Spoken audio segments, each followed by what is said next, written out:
Okay, so preparation before tile for for a stand-in shower or a tub shower, doesn't matter.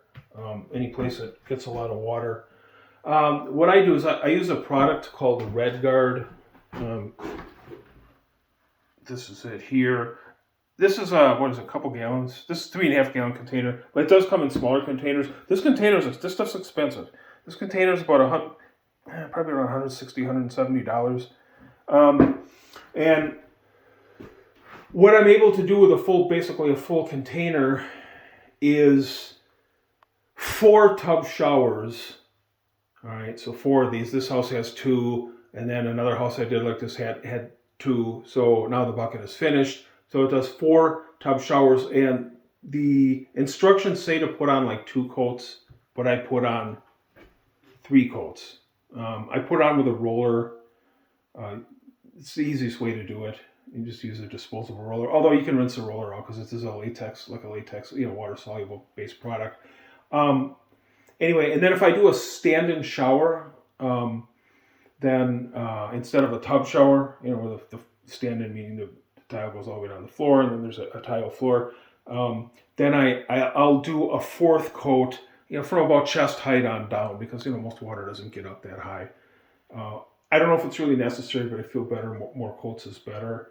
But the first thing I do, so after the cement board was installed, and I don't usually use this like Durox stuff. The supplier sent the wrong stuff. I like Hardy, 1/2 inch Hardy board. I think it's better than this. I call it Durox. Durox is a brand name. This is Perma, but it's all kind of the same. I don't like that type of cement board product. I like Hardy products, 1/2 inch.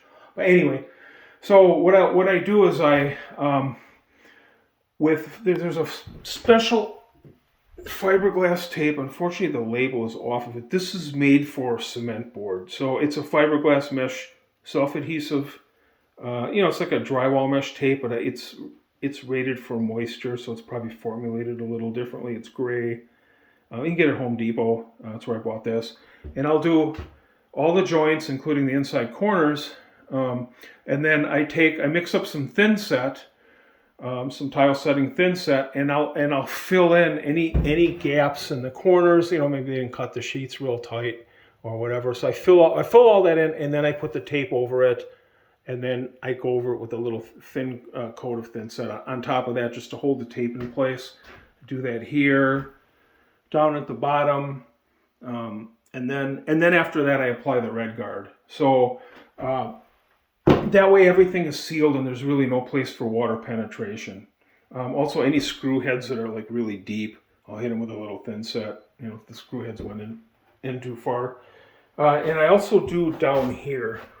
So when I have them install cement board for tub showers, I put during the frame process I put a 2x4 this way on the flat, and that gives you a wide enough surface to transition from the drywall to the cement board. And then I keep it out about 2.5 inches from the tub, because I use a 3-inch wide trim tile, which will cover it.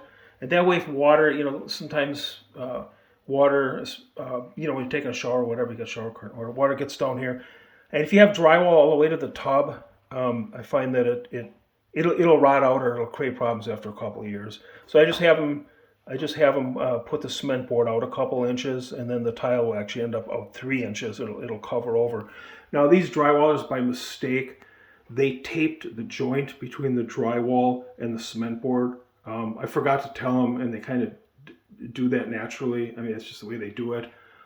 I don't like to do that. There's no reason to cover that joint with drywall mud, because the joint will always be behind the tile. So you make sure that your cement board stops, before the tile will end. And there's really no reason to put drywall mud in here. It's not a good surface to get wet. But anyway, so they did tape that joint. But if you can avoid it, or if you're doing it yourself, there's no reason to tape that joint. Just leave it, and then the tile, make sure your tile runs past it. Anyway, yeah, so that's a little bit about that. I do this on both sides. Like I said, I have them run a strip of cement board down there, but it'll be covered by the tile, by the trim tile, because I do a 12 by 12 tile, and then I go with a 3 by 12 inch bull nose all the way around and down. Yeah, so that's kind of it on the prep. Like I said, more coats. They recommend 2 coats. I put it on with a roller, and then I use a brush, like a big paintbrush, to get it in the corners and get it along here. It does get on the tub. I've already cleaned it off. You know, after it dries, I take a razor knife, squirt, and then I just scrape it off the tub. It doesn't really stick. It's like kind of like liquid plastic. Yeah, so so you can put on with a roller. They say you can even trowel it on. Man, I wouldn't trowel it on. I just think it's easier with a medium nap roller, like a 1/2 inch nap roller. I keep a fan going in here, so I've got one of these inexpensive box fans, and I'll keep that blowing on it. And then so while this one's drying, I go over and I roll the coat on the other tub, and then when I come back here, this is dry already, probably 20 minutes. It's if you got a fan on it, it'll dry enough. You put your second coat on, so on and so forth. I think they say it takes around an hour and a half to dry before you can start tiling on it. But if you put a fan on it, when it goes on, it's kind of thick, but it's a light pink. As soon as it turns a dark pink, it means it's dry. With a fan on it, maybe a half an hour to an hour, and then you can start tiling on it.